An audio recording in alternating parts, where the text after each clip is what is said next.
Sunday, July 7th, 2013. We're back here live at the Self-Development Wall in South Carolina. My name is Jeff Ford, Head Endurance Coach at CrossFit Hilton Head. And today we're doing part 2 of our Element series. Last week we talked about establishing what are your values and what are those key motivators that are going to keep you moving forward towards that initial vision.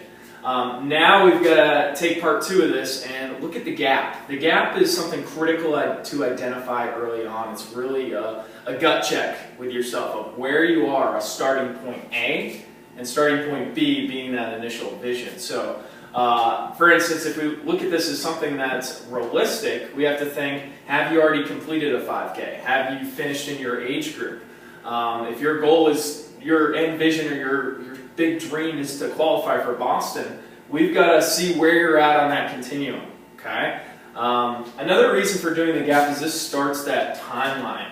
I struggle with doing mobility, and you know, even just doing 3 to 5 minutes a day sometimes is a win. So wherever I am, I'm going to know down the line that if I'm doing 30 minutes 4 days a week, I've closed the gap that I started with. So you can take this as a CrossFit competitor. Have you qualified for regionals yet? If you've qualified for regionals, not done very good, you might be at the middle continuum. 10 is going to be that ultimate dream of competing in the games. Okay, so you're probably catching my drift on that. Part 2, we've got to think about confidence. All right, confidence is a very important trait that you need to force yourself to get good at. Optimism leads to achievement in my eyes. I don't think you can achieve anything doubting yourself. So we need to use a 0 to 10 scale. After you've identified the values, the motivators, your vision, you've got to look at this vision and say, am I 70% confident I can get there? If you're not 70% confident or more, something's got to change. You've either got to add someone to your team,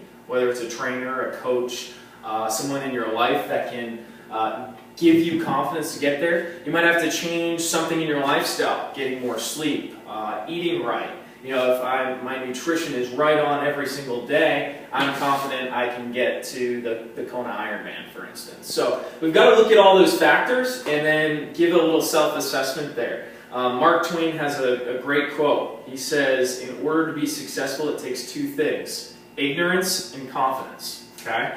I also want to point out that when you're confident, it's infectious. It breeds people around you to not only be inspired by you, but to also gain confidence in their own life. This goes both ways though. If you doubt yourself and you lack confidence, that can be infectious too. Okay?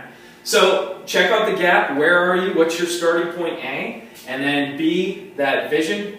Where are we starting at? And then when you see that vision out here, what's the confidence? Are you 60% sure you can get there, 70% sure? Make sure that you know that it's achievable. Otherwise, we've got to make it a little bit more realistic. We've got to add some team members in there. We've got to identify some things that will have to change first in order for you to get there. My name is Jeff Ford. Thanks for being with us again. Hope this helps you gain some more key elements in your mission towards that vision. Talk to you real soon.